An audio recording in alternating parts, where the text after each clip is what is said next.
Allez, Masechet Baba Kama Daf Tzadik He, page 95. Nous sommes arrivés aux 2 points en haut de la page, la 8e ligne.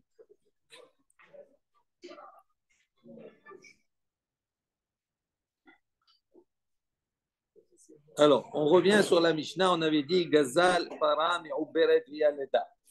Donc, rappelez-vous, dans la Mishnah, on a dit ici maintenant le voleur, donc il a volé une vache. Mais Uberet, elle était déjà enceinte, d'accord? Vialda, elle a mis bas chez le voleur. Ou bien Rachel, on a dit il a volé une brebis, Théouna, donc qui portait sa laine, qui était entièrement avec la laine.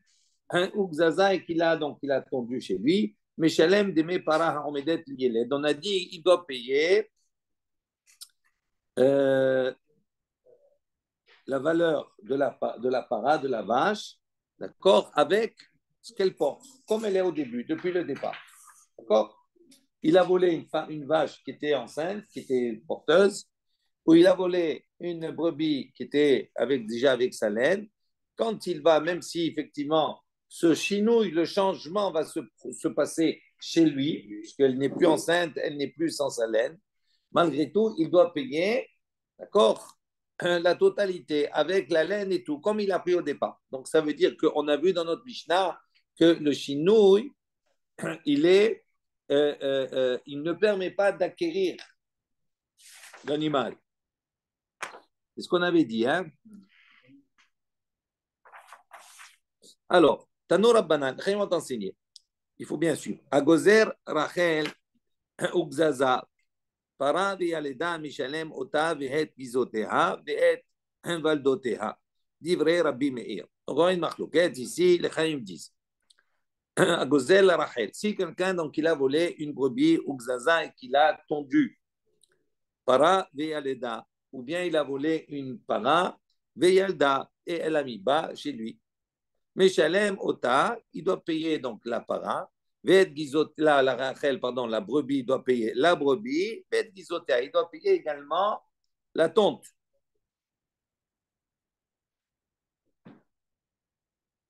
Ved Valdotea, également la para qu'il a volée, il doit payer également le valad. Ça, c'est l'opinion de Rabbi Meir. Rabbi Meir, donc, il dit, doit payer tout, la totalité, même si effectivement le chino, il s'est passé chez lui, d'accord, il a acheté une para, il a volé pendant une para, après, elle est tombée enceinte chez lui, elle a accouché. Donc, il doit payer même le valad, il doit le donner. Ça, c'est l'opinion de Rabbi Meir. Je regarde en même temps.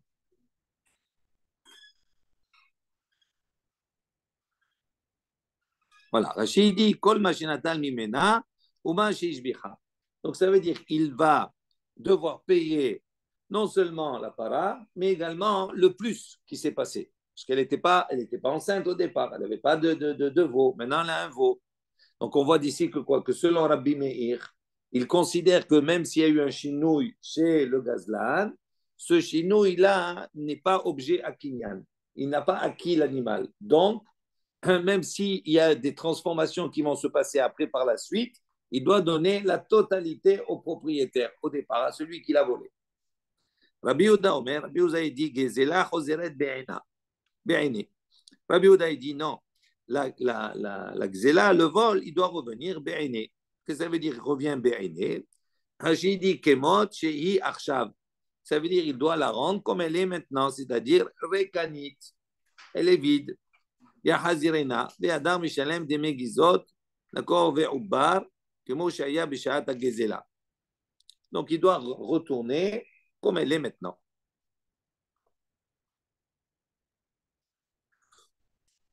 Rabbi Shimon Omer, Rabbi Shimon dit Ro'in ota keilu hishuma etzlo bakesef. Donc on va voir après la différence entre Rabbi Yehuda et Rabbi Shimon. Apparemment on ne voit pas la différence. Qu'est-ce que Rabbi Shimon dit? Il dit Ro'in ota keilu hishuma. Donc on va l'évaluer, on va la considérer comme si elle était évaluée etzlo chez lui bekesef avec de l'argent. Donc on verra qu'est-ce que ça veut dire un peu plus loin. Maintenant, Ibaya Lehu, Maïta Amin de Rabbi Meir. On a posé la question quelle est la raison de Rabbi Meir? Mishum de Kassavar Shinoy Bimkomo Omed. Est-ce qu'on va dire que l'opinion de Rabbi Meir, c'est quoi? c'est que lui il pense Shinui bimkumo omed, que malgré qu'il y a une transformation, l'objet reste d'accord son statut premier. Et donc, quand on a dit ici, que Rabbi Meir il a dit ici maintenant, il a volé Rechel, et après Gozeza, et après il a transformé cet animal-là, il a fait la tente chez lui, il doit rendre tout, la tente et l'animal. Donc, est-ce qu'on dit, pourquoi il doit rendre la totalité? Est-ce que parce qu'il pense que chez nous, il Mohamed, que même s'il y a eu une transformation chez lui, ça ne change rien, le statut, elle garde son statut premier. Son statut premier, c'est quoi? Elle appartient à la personne, donc il doit donner la totalité. Ou bien non, je vais dire au Dilma, Béalma, sinon il connaît. Il dit non, peut-être que Rabbi Meir, il pense d'une manière générale que le changement, d'accord, c'est une acquisition.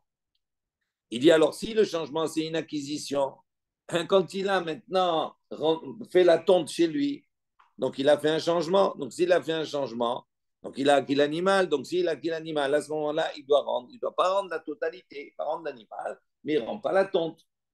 Il dit donc peut-être que ici l'opinion de Rabbi Meir, c'est quoi? Shinui Kona. Le connaît. Le Shinui, il a qui? Alors que pour quelle raison il rend tout? Knasa ou des kakanis. Il rend tout parce que Rabbi Meir dit à ce moment-là, on lui fait payer un knas. C'est Mishum Knas, c'est-à-dire c'est Mishum, c'est une amende. Tu as volé, même si le changement, il te fait acquérir, tu dois tout payer. Donc, comment il pense Rabbi Meir? Il dit, Leva inafkamina. Il dit maintenant, quelle est l'incidence à l'achri? Quelle différence y a-t-il, que ce soit pour ce ta'am ou pour ce ta'am, que ce soit pour une telle raison ou pour une autre raison? Dans tous les cas, il doit tout rendre selon Rabbi Meir. Il dit oui, les rats, dit chacham, il dit dans le cas où l'animal, d'accord, il n'a pas évolué, il a diminué au contraire. Et alors, il a dévalué, qu'est-ce qui se passe? Regardez ce que dit Rachid. Je ne sais pas s'il y a un Rachid sur ça. Voilà.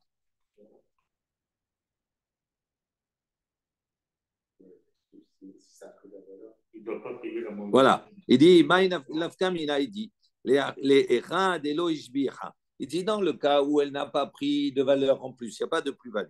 Et là, il dit, mais dans le cas où maintenant elle a dévalué, au contraire, elle a maigri. Si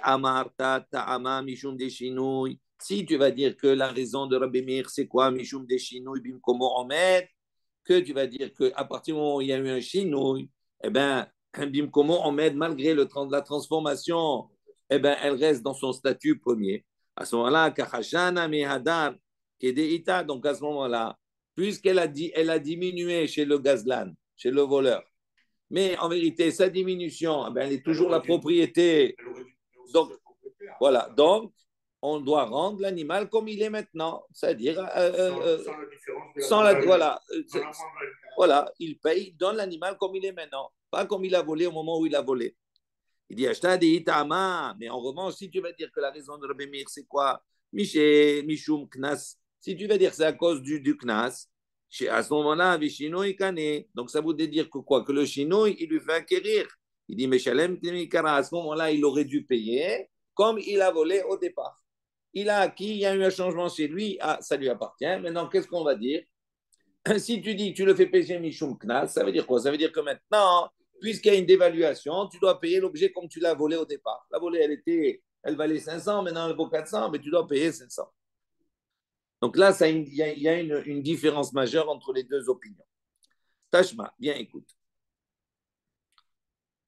Gazal behema vehiskina, avadim vehiskinu. Donc si maintenant il a volé un animal, et cet animal, il a vieilli, il a volé, il a gardé pendant 15 ans. Longtemps. Ou bien avadim vehiskinu, il a volé des serviteurs et ils ont vieilli chez lui. Meshalem kishat gezela. À ce moment-là, il devra payer, d'accord, selon le Tanakama, ici, kishat gezela, comme au moment du vol. Donc, ça veut dire quoi? Ça veut dire que même s'il y a eu chinouille, le chinouille, il ne fait pas objet d'acquisition. Il profite du chinouille. Il fait objet d'acquisition, par contre. Le chinouille, il fait objet d'acquisition. Donc, s'il fait objet d'acquisition, il doit payer maintenant comme il était au départ. Voilà. C'est le oui. Non, on peut comprendre. Il a vieilli, c'est le voleur. Alors voilà. il a volé. Donc, si tu dis maintenant, il doit rendre Kishat Agdezela. Tout le manque à gagner du propriétaire, il est passé à la trappe. Non, pas du tout. Si. Mais non, c'est pas ce qu'on dit. Je reprends. Bah, 2 minutes. Il est Meshalem Kishat Agdezela. Il faut faire attention. Ça veut dire quoi? Il rembourse comme il a volé au moment du vol. Donc, c'est un avantage. Pourquoi? Parce que maintenant, il vaut moins. Il a vieilli. Là, il faut plus. Non, il a vieilli, l'animal. Ouais. Mais tout le travail qu'il a fait pendant 10 Je ne ans. parle pas du travail. Je parle maintenant de l'objet du vol. Je ne parle pas maintenant de ce que ça a engendré. C'est autre chose. Je parle de l'animal. Maintenant, l'objet du vol. Ah, c'est sûr. Il dit maintenant, cet objet-là, il a vieilli, donc il perd. Donc, si tu dis qu'il paye comme c'était au départ, ça veut dire quoi? Ça veut dire qu'il considère que le chinouille, il les connaît. OK? Rabbi Meir, sur ce, Rabbi Meir, Omer. Qu'est-ce qu'il dit, Rabbi Meir? Ba'avadim, Omer lo, Are Shelcha Lefanicha. Veilo Behema, Kish'at Agezela. Rabbi Meir, il fait une différence. Il dit pour les avadim, pour les serviteurs, Omer lo, Are Shelcha Lefanicha. Pour le serviteur, il lui dit voilà, tu vas prendre comme il est maintenant. D'accord? Et pour la BMA, pour l'animal, non, il doit payer Kishat Agizela comme au départ, la valeur du départ. Alors maintenant, on réfléchit, parce que Rabbi Meir, il intervient ici. Si tu vas dire maintenant que Rabbi Meir, il pense que Shinui Bimkomo Omed, que malgré le changement, la transformation, Bimkomo Omed, il garde le statut premier. À ce moment-là, Afilu Behema Nami. Il dit pourquoi la BMA, il doit payer comme la première valeur au moment où il a volé. Si tu dis que l'animal, en vérité, le chinouille, il ne change rien. L'animal, il est toujours la propriété du premier propriétaire, de celui qui a été volé. Donc à ce moment-là, comme je rends le Eved, je lui dis tiens, c'est à toi. Je rends l'animal, je lui dis tiens, c'est à toi. Et là, ben, il s'est transformé. Mais on voit ici que Rabbi Meir ne dit pas comme cela. Et là, donc, est-ce que je ne peux pas déduire d'ici il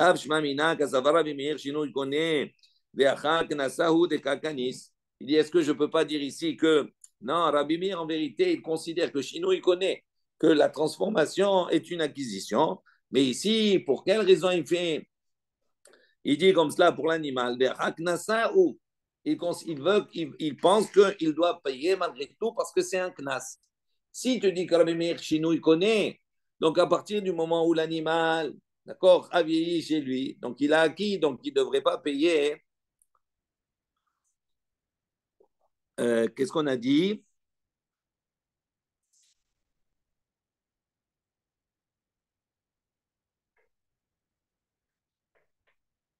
Voilà. Donc on a dit, Rabbi Meir, il a dit, les avadim, il lui dit, c'est toi, tiens, prends comme c'est maintenant. Et la BMA, Kishaata Gezela.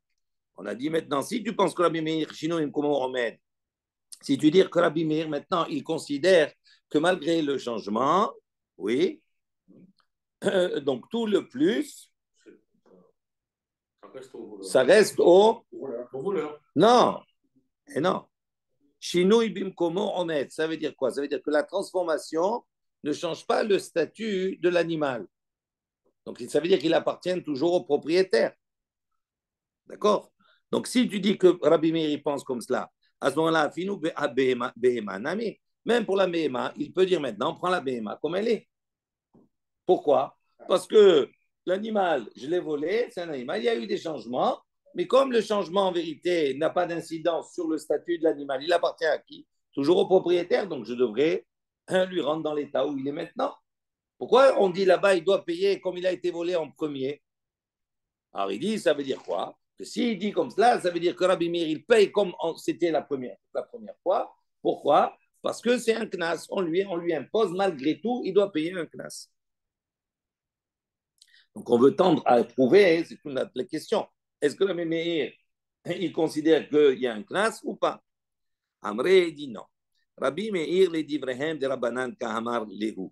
Donc, Rabbi Meir, en vérité, il répond simplement aux propos des Chachamim. Et qu'est-ce qu'il leur a dit aux Chachamim? Les Didi, pour moi, Shinui en connaît, pour moi, la transformation n'est pas une acquisition. Donc, ça veut dire quoi? Ça veut dire que même s'il y a eu transformation, le statut premier reste, il appartient toujours au propriétaire, quoi qu'il arrive, qu'il évalue ou pas, ça ne change rien. Il dit, va filo behema nami. Et pour moi, même la behema, il peut lui restituer comme elle est. Il n'a pas besoin de payer comme le premier prix, comme il a volé au départ.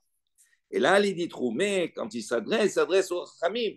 Mais pour vous, les Chachamim, des Amritou, qui vous avez dit, vous pensez, Shino, il connaît que la transformation est une acquisition. Oduli mihat, soyez au moins d'accord avec moi sur un point. Be'avda, deme karka et dame, que le statut d'un Eved, c'est le même statut que karka, qu'une terre, qu'un bien immobilier. Vekarka est un bien, une terre. Ena gozelet, elle n'est pas, on ne peut pas la voler. Et donc, si on dit comme cela que le Eved, c'est comme un karka, donc soyez au moins d'accord avec moi que comme c'est quelque chose qui ne peut pas être volé, donc statut, il reste toujours le même. Donc, c'est pour ça qu'il peut donner le Eved directement. Il lui dit, non, tiens, prends le Eved comme il est. Et une terre peut pas être volée, même si on fait des actes qui montrent qu'on pourrait en être propriétaire. Non, mais ça, c'est autre chose. Mais la terre, on ne peut pas la prendre. Quand tu veux la voler. Sûr. Voilà, donc c'est tout. On peut faire croire que on va voir. Effectivement, on va voir. Il y a des cas. Et les Chachamim, Amrele Rabbanan, les Chachamim disent non, lo, pas du tout. Avda, kemetal tele dame. Il dit non. Le statut du Eved pour les Chachamim, c'est le même statut que des métal telim, c'est-à-dire que des biens mobiliers. Et donc, ça veut dire qu'il peut y avoir, chez nous, il connaît, donc il peut avoir un vol, etc. Tashma. Donc, on n'a pas de preuve d'ici. Tashma, bien écoute. Un litzbo alo adom, utzvao shachor. S'il a donné maintenant à quelqu'un de la laine pour l'atteindre en rouge. En rouge. Et il atteint en noir. Shachor, utzvao adom. Ou bien à l'inverse, il a donné à atteindre en noir, il lui atteint en rouge. Rabbi Meir, Omer, Rabbi Meir dit quoi? Noten lo, de me'etzemaro. Il doit lui donner la valeur, l'argent de la laine.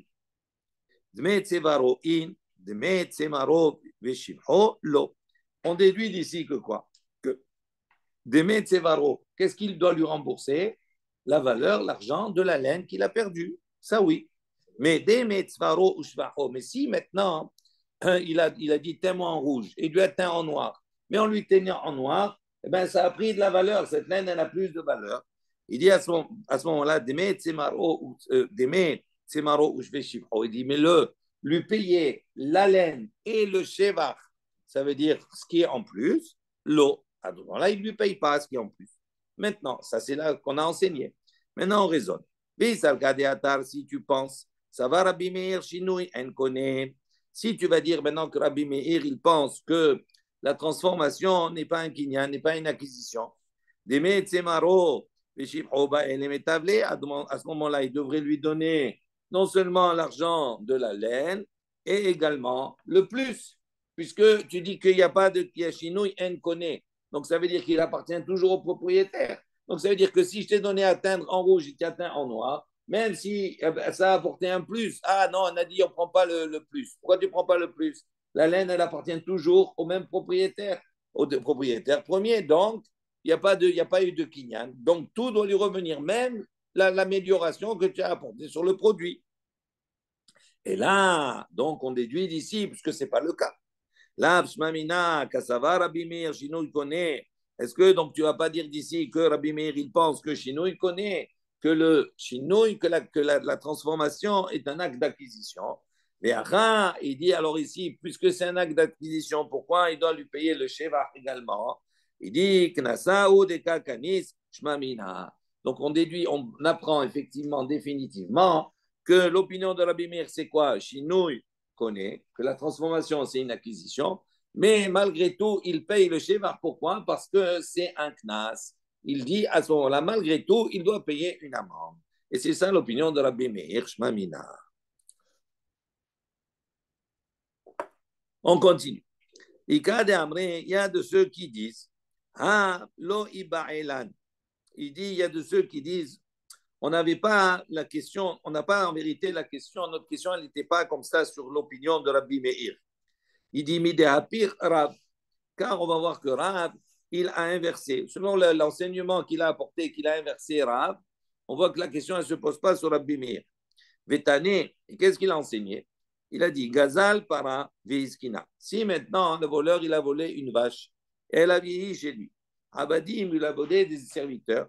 Veiskino ils ont vieilli chez lui. Meshalem kishat agezela divrei Rabbi Meir. Selon Rabbi Meir, il doit payer kishat agezela, c'est-à-dire comme au moment du vol. Donc ça veut dire quoi? Ça veut dire que si on vole, ça veut dire quoi? Ça veut dire qu'il considère que le chinouille c'est un kinyan. D'accord. Et donc, il doit payer comme au moment du vol. C'est logique. Comment non? Non, c'est un kinyan. Si c'est l'okinyan, ça veut dire quoi? Attends, 2 minutes. Je t'explique. J'entends là, je vais t'expliquer. On prend un exemple. On a volé un Ibed.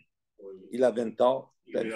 Maintenant, maintenant, je le rends, il a 50 ans. Il a 50 ans. Si je dis, là, si je dis maintenant que le chinouille, ce n'est pas un kinyan, il s'est transformé chez moi.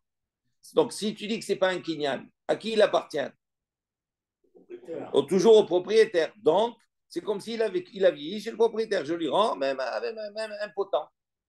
Je n'ai rien à lui payer de plus. OK? En revanche, si je dis... Non, attends. Je parle du chinouille maintenant. Laisse le knas. Maintenant, si je dis chinouille, d'accord, que la transformation, c'est un kinyan. À ce moment-là, il s'est transformé chez moi, il m'appartient. Maintenant, qu'est-ce que je dois lui payer? Je l'ai volé au départ. Je lui paye comme s'il avait 20 ans. D'accord? Donc, ce qu'il dit ici, il dit, Meshalem, Kishat Agezela, ça c'est vrai Rabbi Meir. Donc, on voit ici que Shinouy connaît. Vachachamim Omrim, Vachachamim disent, Ba'abadim, Omer lo, Hare Shelcha Lifanecha. Vachachamim disent non. Pour les Abadim, Omer lo, il peut lui dire, Hare Shelcha Lifanecha, voilà, ça t'appartient, c'est à toi. Il le rend comme il est. Il dit, Vadaï, Rabbi Meir, Shinouy connaît. Il dit, c'est sûr que pour Rabbi Meir Chino, il connaît que la transformation, c'est une acquisition. Et il dit, Knasa ou de Kakanisle. Et ici, donc, pourquoi il paye? Il dit, Kakanisle. Pourquoi il a payé? C'est un Knas. Kika, Iba, Elan. Il dit, mais là où on a notre question, la question quand on la pose, Iba, Elan. Voici comment on pose la question. Kika, Kanis. La question que l'on pose en vérité sur Rabbi Meir, c'est pas maintenant, est-ce que Rabbi Meir, il pense que Chinou, il connaît ou pas. Chinou, il connaît. Ça, il n'y a pas de problème. Maintenant, la question qui pose, Chinou, il connaît et Rabbi Meir, il dit, il y a un knas. C'est pour ça qu'il paye, parce qu'il y a un knas. Dans la question, il dit, Kika kanis, bemezid, abal veshogeg lo kakanis. Est-ce qu'on va dire que le knas s'applique quand l'action est bemezid et volontaire, elle est faite avec conscience? Abal veshogeg, mais si maintenant c'est quelque chose qui est inconscient, l'okanis, à ce moment-là, on va dire que peut-être qu'il ne s'applique pas au dilma, ou bien on va dire que peut-être à philo que même quand c'est quelque chose qui est involontaire, malgré tout, le knas s'applique. Ça, c'est la question qu'on a. Tashma, viens, écoute, on va essayer de répondre à cette question. Est-ce que shogeg kanis ou pas? Il y a une baraita qui nous dit comme ça, Hamisha govin min hammechur arim. Donc, il y a 5 sortes de dettes, on va voir, qu'on récupère, on va dire, des biens libres. Normalement, quand quelqu'un, il prête de l'argent, par exemple, d'accord? S'il prête de l'argent, automatiquement, celui qui a emprunté l'argent, ces terres qu'il a à ce moment-là sont hypothéquées. Il n'a pas le droit de les vendre. S'il ne rembourse pas, ben, le créancier, il va prendre une terre qu'il a pour se faire payer.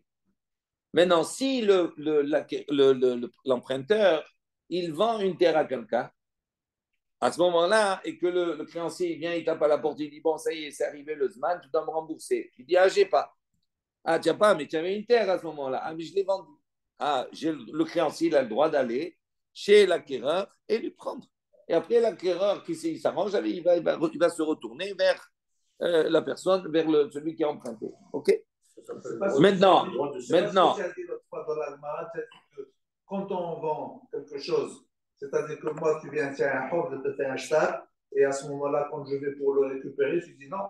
C'est autre chose. C'est autre chose, ça. Ça, c'est quand il y a 3 personnes et que celui qui a prêté, voilà, il est mohel. Voilà. C'est autre chose. Là, on ne parle pas de cela. On parle pas de ça. Donc, il dit maintenant, il y a 5 choses où on récupère l'argent, min amehurarim, c'est-à-dire de ce qui est libre, pas de ce qui est hypothéqué. Alors, quelles sont ces choses simples? Ve'elu, il dit quels sont-ils? Hen perot ou shvach perot. Les fruits, d'accord, et le plus des fruits. Le fruit, pas les fruits des fruits. Shvach perot. Ça veut dire quoi? Ça veut dire quoi? Regardez ce que dit Rashi. Vous avez vu le Rashi, il est sur le côté. Perot ou shvach perot. Je vais doucement exprès. Tnan de Masechet Gitin. On a enseigné dans Masechet Gitin. Vous vous rappelez? En motzin achilat perot ou shvach karkaot minechassim meshubadim. מפני תיקון העולם. הפסד לקוחות, אכילת פירות ושבח קרקעות, מפרש להו בשני אוחזים. Donc on verra après. Il dit comme cela, Marseille, il dit, אין מוצאים לאכילת פירות ושבח קרקעות. Donc si maintenant quelqu'un, il a prêté de l'argent, ok? Maintenant, sa terre, elle a été hypothéquée, entre guillemets. Il a vendu. Il va maintenant chez la personne, je récupère. Maintenant, cette personne-là, elle a planté, il y a des fruits qui ont poussé. Elle a également agrémenté, elle a fait des choses en plus. Est-ce qu'il récupère? Il va récupérer tout. Il va récupérer tout. Et tout le reste. On va discuter sur cela. Donc, on va reprendre. On va prendre chaque cas de toute façon. Dit perot ou shvar perot. Ça veut dire quand il va se faire payer, il va récupérer les fruits. Et shevar perot, également de shevar perot. Ça, c'est pas hypothéqué. Qu'est-ce qui est hypothéqué? La terre. La terre, elle est hypothéquée. Mais ce que la terre elle va produire, moi, je l'ai acheté en toute confiance. J'ai travaillé ma terre, elle m'a donné des fruits. Il arrive, je prends la terre. Mais sur la terre, il y a des fruits. Et, j'ai apporté des transformations, etc. J'ai fait des travaux. Donc tout cela, il récupère. Il récupère de quelque chose qui n'est pas hypothéqué. Ve'amekabel alav lazun ben ishto ou bat ishto. Également, Mekabel alav, il va recevoir sur lui, celui qui a pris sur lui la zone de nourrir le fils de sa femme. Encore le fils de premier mariage de sa femme. Ou bat ishto, ou la fille également d'un premier mariage de sa femme. Après, on va détailler tout cela. Veget hov, également, get hov, c'est-à-dire une créance, chez un bo harayut, sur laquelle il n'y a pas de harayut, il n'y a pas d'hypothèque. Urtubat isha, et le cinquième point, tubat isha, la ketouba d'une femme, chez un ba harayut, sur laquelle il n'y a pas également d'hypothèque. Il dit mal, sham'at le de amar ahayarut, Lav ta'ud soferhu. Il dit quel est celui qui pense que lorsqu'il n'y a pas de harayut, ça veut dire c'est un shtar, maintenant il a une redevance de dette, ça veut dire il n'y a pas de harayut, ça veut dire il n'y a pas maintenant d'hypothèque, il n'y a pas de garantie. Il dit qui est celui qui pense que s'il n'y a pas de garantie, lav ta'ud soferhu. Parce qu'il y en a de ceux qui pensent que même si on n'a pas écrit les garanties, c'est sûr qu'il y a une erreur d'écriture, mais normalement il doit y avoir les garanties. Quel est celui qui pense qu'il n'y a pas de garantie, que ce n'est pas considéré comme ta'ud sofer, comme une erreur du sofer? Il dit Rabbi Meir, ça c'est Rabbi Meir. Maintenant, Vekatane, et on voit qu'on a enseigné ici, Perot ou Shvar Perot. Il a dit, on a enseigné les fruits et le plus des fruits. De quoi on parle ici? Shvar Perot et Chidami. Qu'est-ce que ça veut dire le plus des fruits ici? Kegon, par exemple. On va prendre un exemple. Chez Gazal Sadeh Mehavero. Si quelqu'un il a volé un champ de son ami, d'accord, il a volé un champ, d'accord. C'est pas son ami. Oui, c'est son ami parce que de son prochain, Umachera Leaher, et il a vendu à un autre. Donc ça veut dire qu'il a fait un trafic Un autre ami. À son ami. à son ami. D'accord? C'est arrivé comme ça arrive des fois. Une fois, le Rav Imoun, j'ouvre une parenthèse, il a raconté une histoire vraie comme ça, qu'il était présent. Il y a quelqu'un, il était là-bas dans les rues arabes et tout ça, il était à côté, il y a un arabe, il était à côté d'une moto. La moto, elle appartenait à quelqu'un, il est venu, il a garé sa moto, un non-juif. Et l'arabe, il était comme ça, à la moto. Et là, il passe, il dit, combien tu la vends? Il a vendu la voiture. Mais non. Il a dit, attends, je vais aller te chercher les clés, parce qu'il avait le cadenas et tout. Il a pris l'argent, il est parti. Maintenant, le propriétaire, entre-temps, il est venu. Il est venu pour prendre sa voiture. Il dit, qu'est-ce que tu fais là? C'est ma moto. Il y a eu un scandale. Là, c'est la même chose. Il avait un champ, il a vendu le champ à son copain. Et il a donc amélioré ce champ-là qu'il lui a vendu. Il dit, maintenant, lorsque le vrai propriétaire, il vient, d'accord, il va réclamer, donc il va faire sortir, il fait sortir tout de sa main. Maintenant, celui qui a acheté, lui, il a fait des améliorations, etc., tout cela. Le vrai propriétaire, il vient, il dit, mais c'est à moi ça. Et je récupère tout. C'est à moi. Maintenant, celui qui a été l'acheteur du voleur en vérité, lorsque maintenant il va aller chez le voleur pour se faire payer, maintenant il va régulariser la chose, il va se faire payer. Gova est à Keren, Minechassim et Shoubadim. Il va maintenant de se faire payer le Keren, le capital, c'est-à-dire ce qu'il a mis au niveau du champ, Minechassim et Shoubadim, de biens du voleur qui sont, eux, hypothéqués, puisque le voleur, il lui a vendu. Donc, s'il lui a vendu, automatiquement, il a des biens qui sont hypothéqués. Maintenant, tout le plus qu'il a apporté sur ce champ de base, il va se faire payer avec quoi? Des biens qui sont bénéchorim, c'est-à-dire des biens qui sont libres, qui ne sont pas hypothéqués.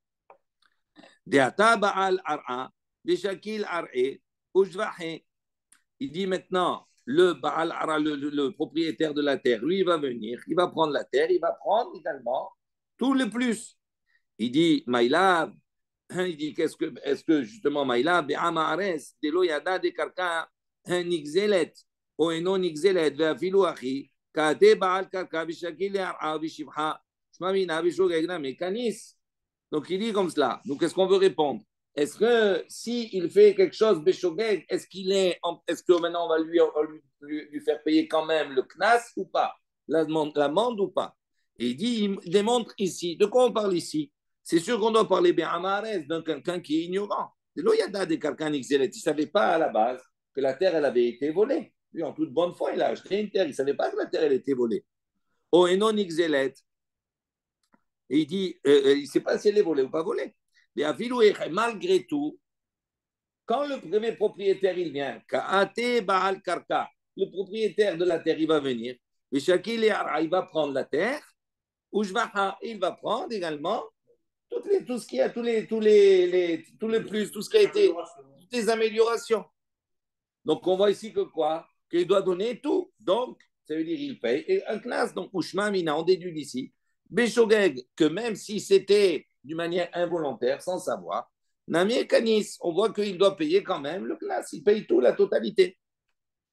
Donc on veut démontrer par là que même le Shogeg, il paye. Il dit Amré, il dit non. Lo belokeach tamid chacham veyada. Il dit on parle dans le cas ici que celui qui a acquis, il était un chacham, ça veut dire il avait la connaissance, il savait que, en fin de compte, ce terrain, il n'était pas très licite. D'accord, il y avait un problème. Malgré tout, il a pris. Donc, s'il savait, c'est pour ça qu'il paye le knas. Mais si il est vraiment shogeg, il n'aurait pas dû payer. Tashma, viens, écoute. Lisboa, lo edom. S'il a donné, on revient sur cela. Il dit, si maintenant il a donné à teindre en rouge. Utzva o shachor, il a teint en noir. Shachor, utzva o edom, ou il a donné à teindre en noir, il a teint en rouge. Rabbi Meir, Omer, Rabbi Meir, dit, noten lo de metzvaro. Il doit lui donner l'argent de la laine. On lui doit donner quel argent? La valeur de la laine. Et on déduit ici que quoi? Qu'il ne paye pas le shevar, que l'amélioration qu'il a apportée. Si maintenant tu vas penser, si tu vas penser que si, quand c'est involontaire, il doit aussi payer. Il aurait dû le payer non seulement la laine, mais également l'amélioration. Donc, et la lave, shmamina, bemezid, kanis, de goel, kanis, shmamina. Donc, on déduit d'ici, effectivement, on a une preuve que à quel moment il payera l'amende? Uniquement dans le cas où il est mésite. Mais s'il est shogeg, il ne paye pas d'amende. On continue. Ça va ou pas? Harry, je te vois soucieux. Ça va? Je ne vois pas comment il peut être shogeg, mais bon. Ben, je ne sais pas. Tu fais confiance. Ouais. Ben, là, la moto, il ne savait pas. Il croit que il a vu dessus. Il a cru que c'était le propriétaire. Donc, il a acheté. Il a pas donné l'argent pour lui. À l'époque, c'était comme ça, de parole. Hein. Il est tombé sur un truand. Rabbi Yehuda Omer, Rabbi Yehuda, il a dit Gzela Choseret Be'ene. Donc, on a dit que Rabbi Yehuda, on avait dit que Gzela, l'objet du vol, Choseret Be'ene, il revient comme il est. Rabbi Shimon Omer, Oinoto, Ota, Keilu Hushuma Etzel Bakesef. Donc, on avait dit, ça c'est dans la Braïta, on a dit que Rabbi Shimon, il dit Keilu Hushuma, on va l'évaluer en argent. Nibaï Benayou, qu'est-ce que ça veut dire concrètement? Hein? D'accord? Qu'est-ce que ça veut dire concrètement la différence entre les deux? Parce que selon Rabbi Yehuda, il doit payer la valeur au moment du vol. On regarde au moment du vol combien il coûte et il doit payer cela. Et l'autre est Rabbi Shimon qui dit Shuma Etzel Bakesef. On va évaluer, d'accord, au moment du vol combien il coûtait. Donc la même chose, c'est la même chose, il répète la même chose. Ouais. Amar Rav Zevid, il a dit Besheva Sheal Gabe Gezela Kamiflege. Rav Zevid, il dit toute la marloquette entre les deux, elle est au propos du Sheva Sheal Gabe Gezela, qui se trouve, d'accord, chez au niveau du vol. Rabbi Yehuda Savar Denixal Have. Donc, Rabbi Yehuda, il pense, le volet prend tout, même le plus. Donc, selon Rabbi Yehuda, Savar Denixal Have. Et Rabbi Shimon Savar des Gazlan Have. Donc, il dit, Rabbi Yehuda, il pense que quoi? Que tout est pris chez le Nixal, c'est-à-dire celui qui a été volé. Et selon Rabbi Shimon, des Gazlan Have. Il dit, le Shevar, il reste chez le voleur. Et on va évaluer uniquement l'objet qu'il a volé au départ. Rav Papa, il dit, découlé Alma, il dit non. Selon tout le monde, chez Varchel Gabé, Gezela, des Gazlan avait. Il dit non. En vérité, tout le monde est d'accord pour dire que le plus par rapport au vol, des Gazlan avait. Il reste chez le Gazlan, c'est-à-dire chez le voleur. Les Acham, les Mechetza, les Shalish ou le Ravia Kamiflege. Il dit, mais ici, ils sont en marloquette sur la moitié, le tiers ou le quart. Ça veut dire quoi?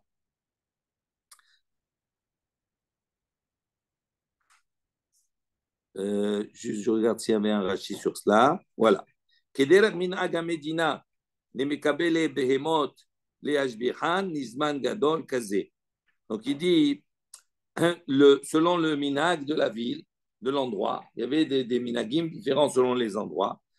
Pour celui qui est mekabele behemot, qui va recevoir l'animal, les ashbihan, d'accord, l'isman gadol. Donc il fait, si quelqu'un il donne un animal, d'accord, à garder à une personne, oui, il fait un contrat, il lui dit maintenant, je vais récupérer l'animal, mais tu vas prendre par exemple, il lui donne à améliorer l'animal, ok? Maintenant la personne, elle va l'améliorer, mais il lui fait un contrat, il lui dit, bon, si tu l'améliores, tu vas avoir un tiers de l'amélioration, ou un demi, ou un quart, d'accord? C'est un contrat.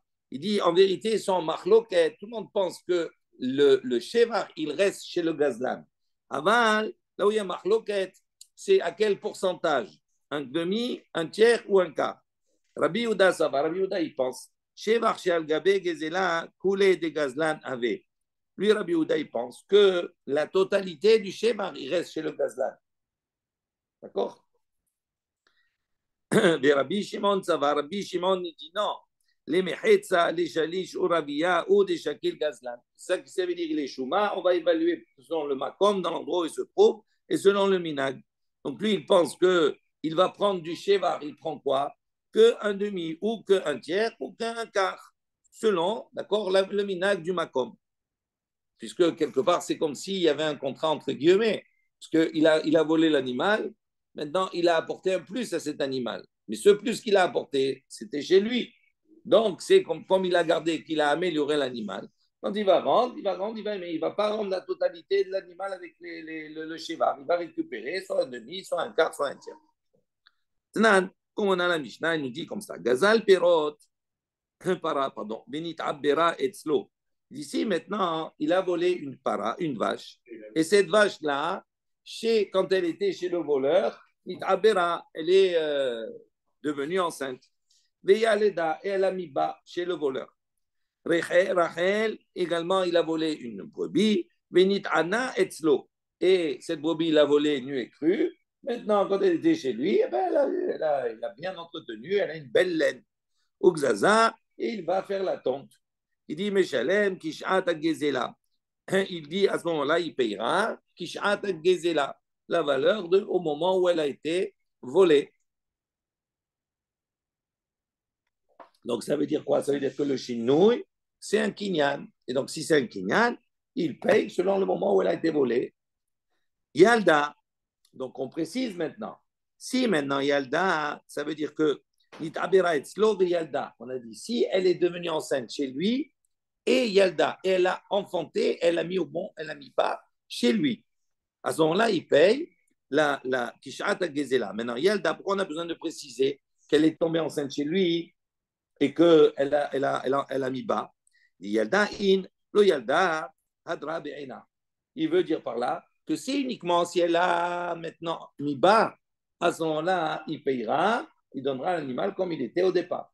Mais si maintenant, elle est devenue enceinte chez lui, mais elle n'a pas mis bas, à ce moment-là, il devra rendre l'animal be'ena, c'est-à-dire comme il est maintenant. Maintenant, ça c'est l'enseignement qu'on déduit de cela. Ok? Maintenant, on raisonne. Bishlama li Rav Zevid de Amar Shevach Shel Gabe Gezela de Nixal Habe. Il dit ça marche bien cet enseignement selon l'opinion de Rav Zevid, qui lui a dit, rappelez-vous la discussion, lui il a dit que le Shevar le plus du vol, il est chez qui? Des Nixal Have. Il appartient à qui? À celui qui a été volé. Donc quand il récupère même le plus. D'accord?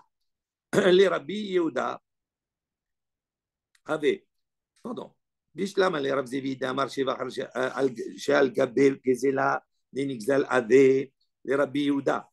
Il dit, donc lui, il a dit que pour Rabbi Yehuda, selon Rav Zevid, Rabbi Yehuda, il pense que le Shevar, ce qui est en plus, il reste chez le Nixal, celui qui a été volé. Hamani, Rabbi Yehuda, donc je vais dire, qui est l'auteur de cet enseignement? C'est Rabbi Yehuda. D'accord? Et là, pourquoi? Parce que la para, elle est maintenant enceinte, donc elle a un Shevar. Le Shevar, c'est que maintenant, c'est plus la même valeur une para normale et une para qui est porteuse d'un veau. D'accord? Donc, si elle n'a pas enfanté, si elle met bas, à ce moment-là, elle redevient une para normale comme elle était au début. Donc, il n'y a plus de Shevar. Mais si elle n'a pas mis bas, qu'est-ce qu'on dit? On donne la totalité, c'est-à-dire la para maintenant enceinte. Donc, ça veut dire que le Shevar, le plus qu'il y a eu, à qui il revient? Il revient au propriétaire, à celui qui a été volé. Ok, donc ça va bien comme Rabbi Yehuda. Et là, les Rav Papa, mais selon l'opinion de Rav Papa qui a expliqué, Amar qui a dit lui, des Gazlan avait, que le Shevar il reste au Gazlan. Amani, il dit, la cette baraïta, elle va selon qui? Lo Rabbi Yehuda, mais lo Rabbi Shimon, ça ne peut aller ni selon Rabbi Yehuda, ni selon Rabbi Shimon. Parce que ce soit pour l'un ou pour l'autre, on voit que Rabbi Yehuda et Rabbi Shimon, le voleur, il ne prend rien du tout. Donc ça peut aller ni qu'on a, ni qu'on a. Alors comment ça va?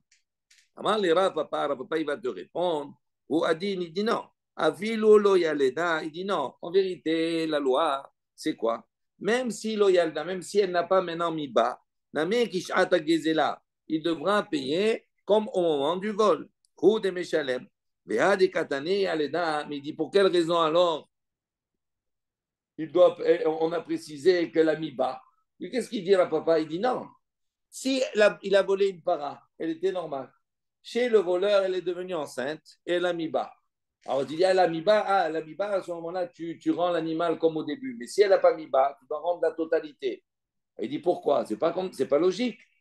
Alors il dit oui, c'est normal. En vérité, qu'elle ait mis bas ou qu'elle n'ait pas mis bas, dans tous les cas, il doit payer Kishat Agezela, comme elle était au départ. Ça veut dire que quoi? Le Shinouï connaît que le changement, il acquiert. Et donc, je paye l'animal comme il est. Il dit alors, mais pour quelle raison on a besoin de préciser Yaleda, quel amiba? Il dit Aïdé de Nassib Recha, Yalda Nassib, c'est pas un ami Yalda. Il dit non, c'est tout simplement un abus de langage, c'est pour une symétrie. Il dit puisque on a utilisé Yaleda dans la Recha, également dans la Sefa, on a utilisé Yaleda. Et donc, pour garder cette symétrie, c'est pour ça qu'on a dit Yaleda. Mais en vérité, même si elle va marquer Yaleda, ça ne change rien. Tania Douate de Rav Papa. Il y a une baraïta qui va comme l'enseignement de Rav Papa. Rabbi Shimon dit Ro'in ota kilu hishuma etzlo bakesef. Les mechetza, les shalish ou ravia. Donc, on voit ici que Rav Papa, il a dit, Rabbi Shimon, il a dit, on va évaluer, d'accord, par rapport à son argent. Comment les mechetza, ça dépend du minag du makom. Si maintenant, est-ce que le gazlan, il va garder du shevar, la moitié, le tiers ou le quart. Amar Ravashi, qui abinan berav kahana, ibayalan. Ravashi, il a dit, comme nous étions donc dans la yeshiva de Rav Kahana, ibayalan nous a posé une question, les Rabbi Shimon de Amar, donc il a posé la question. Pour Rabbi Shimon de Amar, qui lui a dit, les mechetza, les shalish ou ravia, qu'il a dit, donc il va prendre un tiers, un quart, un demi, etc. Ou des shakil gazlan. Donc on a dit, ça c'est ce que le gazlan va prendre, le voleur il va prendre du sheva. Qui mesalkinan le bidme mesalkinan le odilma mi besara shakul. Donc la question qu'il a posée est la suivante. Le gazlan, il a volé un animal. Ok. Dans cet animal-là, chez lui, il a amélioré. Maintenant, quand il va devoir rendre, il rend l'animal amélioré. Qu'est-ce qu'il a dit à Rabbi Shimon? Il dit le shevar, eh ben, il va rester en partie chez le gazlan. Quelle est la partie? Soit la moitié, soit le tiers, soit le quart, selon le minag du makom. Ok? Tu as compris ça? Oui, mais comment on va récupérer quelque chose qui n'a pas.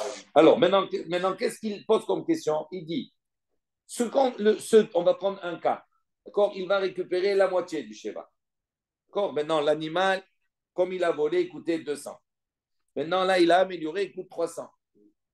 Donc, ce 100 qui est en plus, les 50%, on va lui donner au gazlan.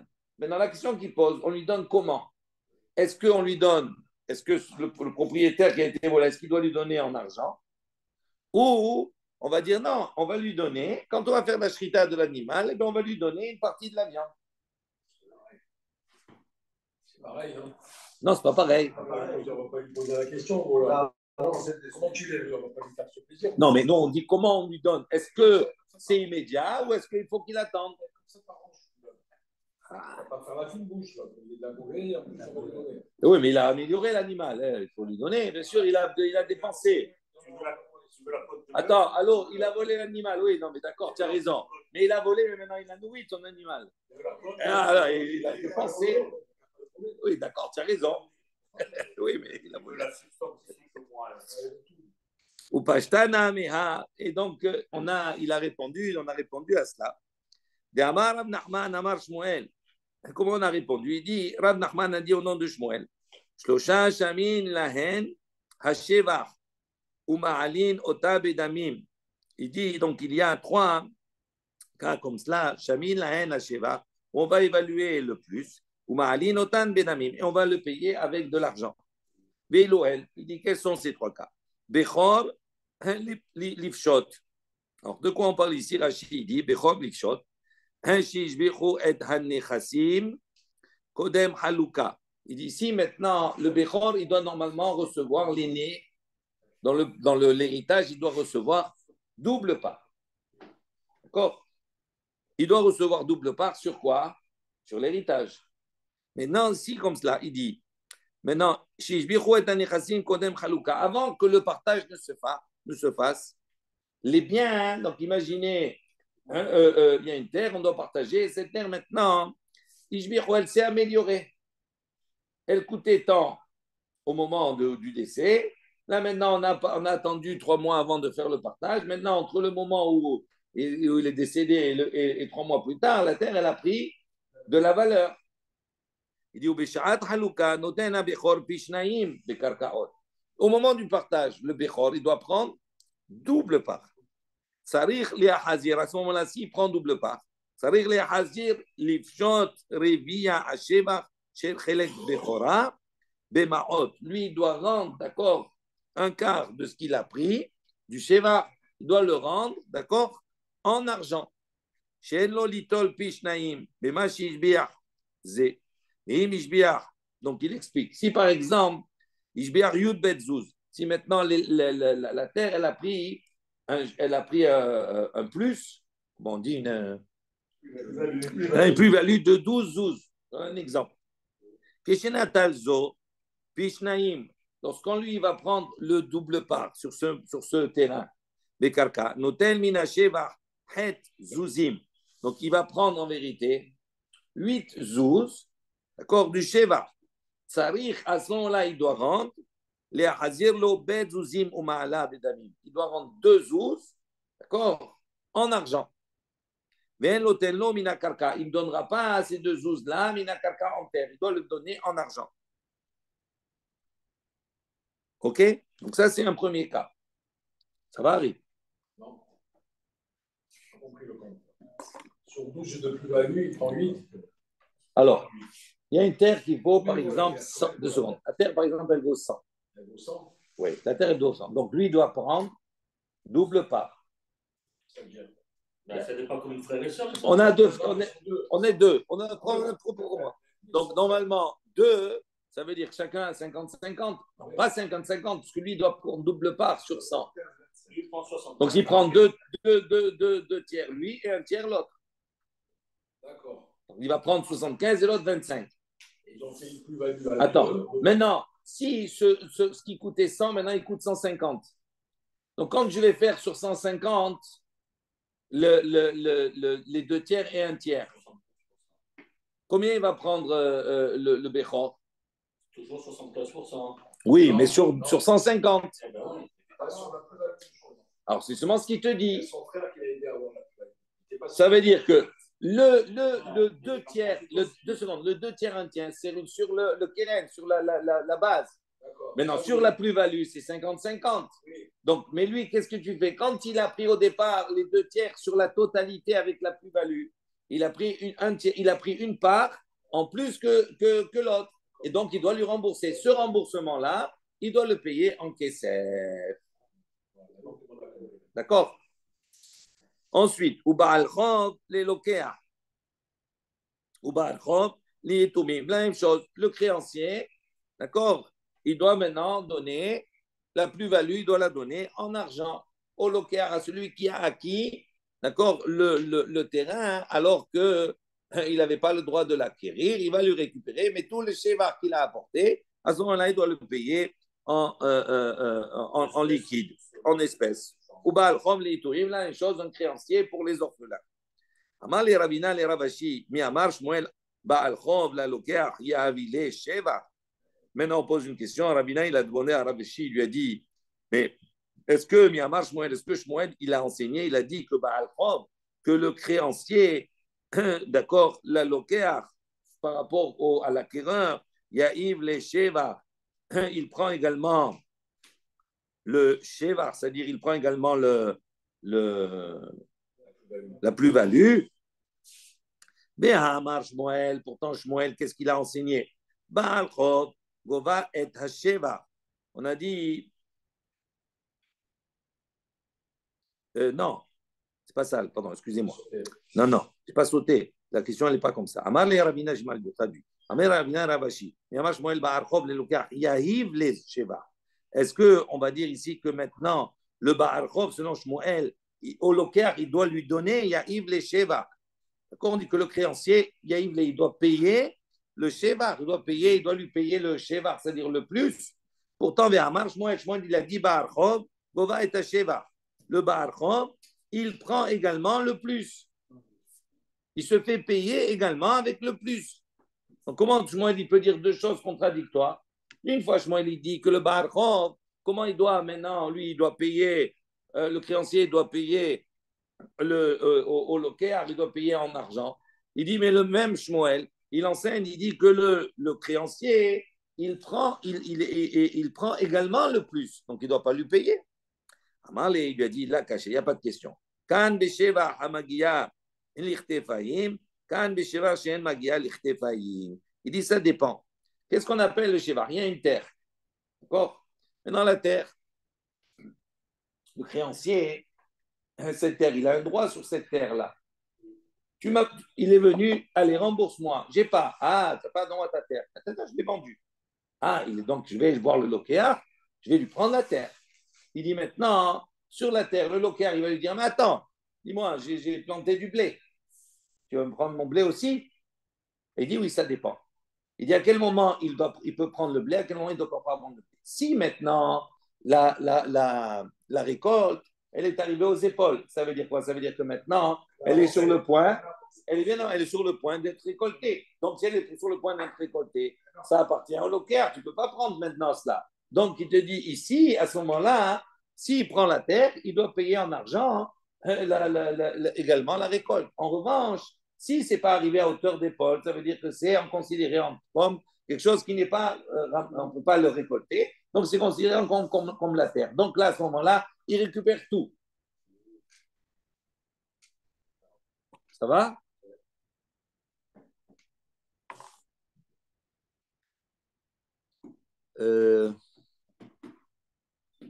Amale, ve'amaasim bechol yom, ve'ka megabe Shmuel afilu sheva hamagia lichtafayim.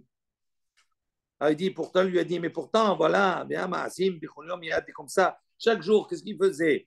Ve'ka megabe Shmuel. Shmuel, qu'est-ce qu'il faisait? Il se faisait payer également. Afilu sheva, même le sheva hamagia lichtafayim. Et comment tu dis que Shmuel, il pense comme ça? Dans le maasé, dans l'action, on voit que Shmuel, il enseignait comme ça, il disait comme ça, ils peuvent prendre même la récolte qui a poussé. Amal, il lui a dit, il a caché, il n'y a pas de question. Hademasik be keshiur ar'a ve shivha, hadela masik be ela keshiur ar'a. Il dit, ça dépend. J'ai prêté de l'argent à quelqu'un. Je vais donner 10 000 euros. OK?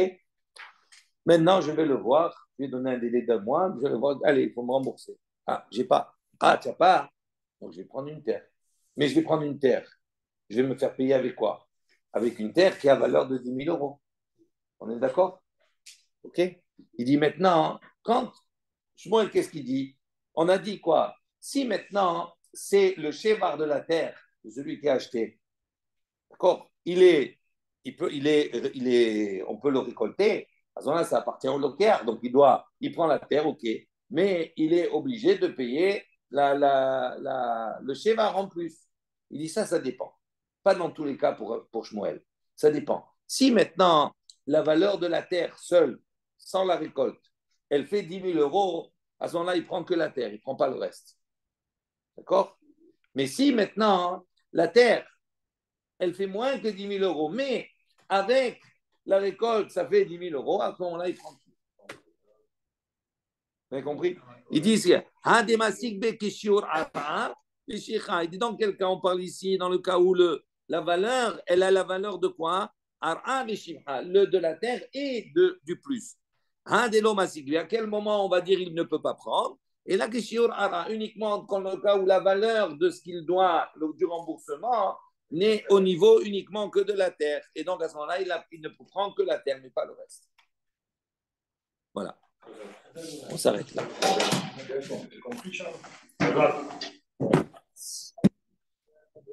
Oui.